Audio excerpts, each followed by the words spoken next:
Okay, I want to look at the design elements of a fighting knife. Now again, what differentiates a fighting knife from most other utility knives is the flexibility of use.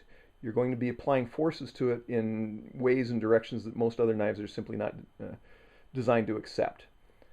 Now I want to look at the three different elements of the knife. The first is the blade, and this is how the knife interfaces with your opponent. Next is the hilt or the handle. This is how the knife interfaces with your hand. And then there's whatever mechanism you use to interface the handle with the blade. Now right now I just want to look at the hilts or the handles. There are two elements to determine how a hilt or handle works in your hand. First is the geometry. That's the shape of it, the design of it. Second is the texture, and this is determined by the material that it's either made with or put on it, and then whatever texturing you may put on that material.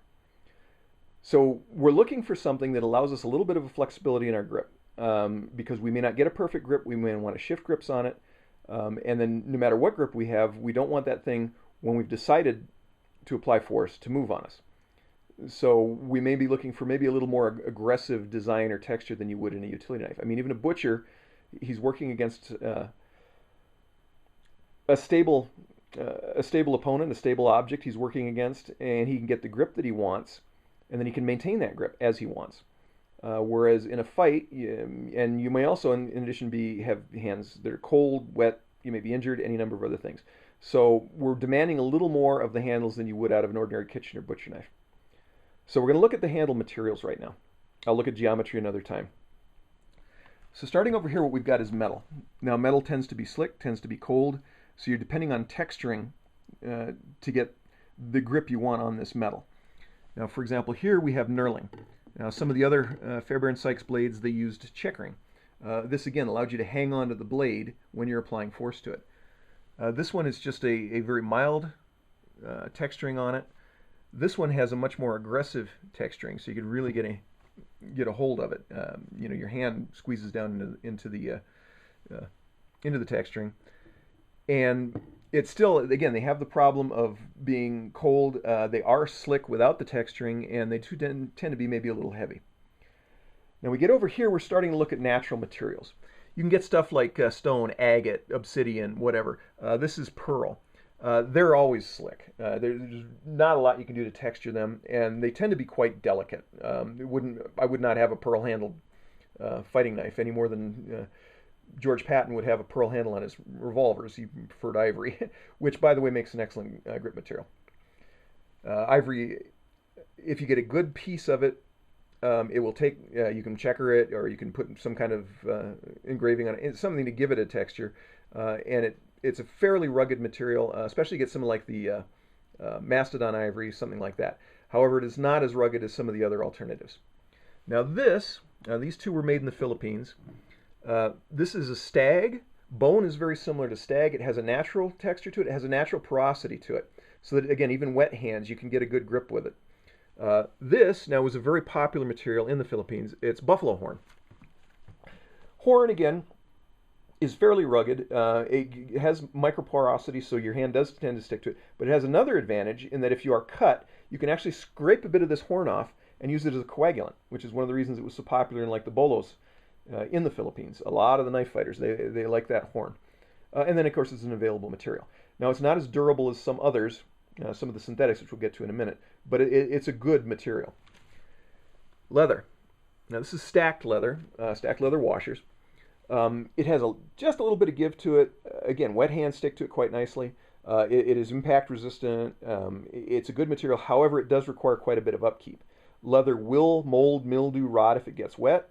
It can swell if it gets wet. If it dries out, the washers can develop space between them. Things can loosen up. You have to maintain leather.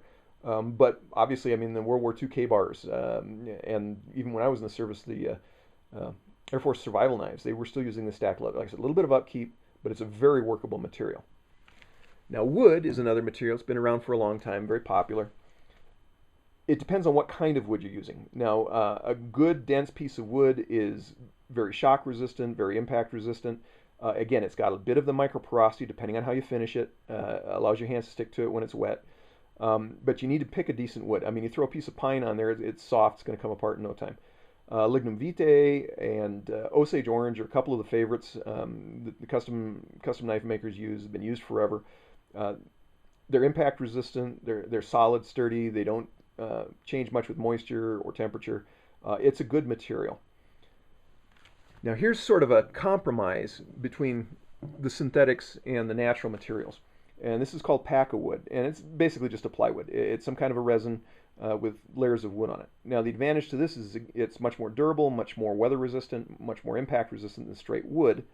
Um, However, it can be maybe a little bit heavier, but it can be textured to feel much like wood. Yeah, can be a little slicker because of the resin absorbed into the wood material, but it's a good choice. As we get into synthetics now, we're getting into the really good choices for a working blade of one type or another. Now this is an elastomer. This is a slightly softer material, similar to rubber.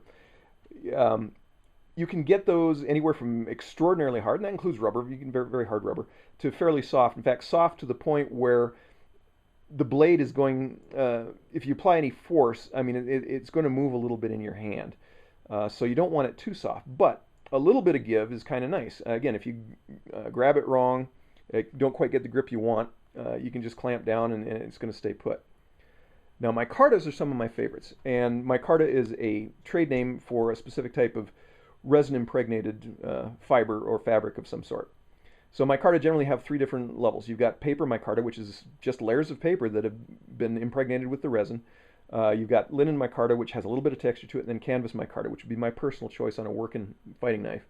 It's got quite a bit of texture to it. Yet they're terribly tough, very impact resistant. They're solvent resistant. I mean, the micartas are an excellent choice. In this case, this is the paper micarta, and it's very pretty. It duplicates ivory in appearance and feel. However, it's slick. I could checker it. I could put some carving on it. I could do something like that. But again, this one is just primarily for looks. I would not pick one of the paper micartas.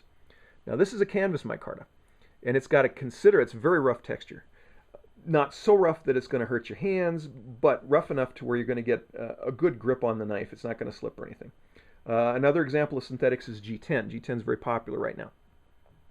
It's very similar to micarta in how it feels, how it works. Now I've picked up some G10 handles that felt very sharp to me, and I'm not sure if that was the material that the resin was being impregnated into or what, quite what, but you're going to want to pick it up and feel it and see how it feels to you. But G10 again is a very workable material.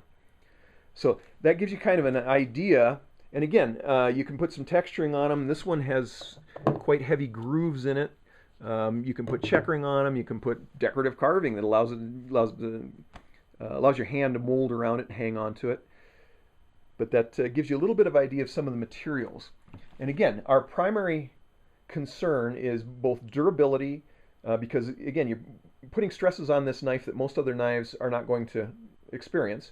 And then your hands, again, they may be wet, they may be cold, you may be injured, any number of other things. So you've got to have something that sticks when you hang on to it. But you're going to need a little bit of flexibility. You may need to shift it in your hand a little bit if you don't get the grip you want, or if the situation changes, you need to move from a saber type grip to a reverse grip.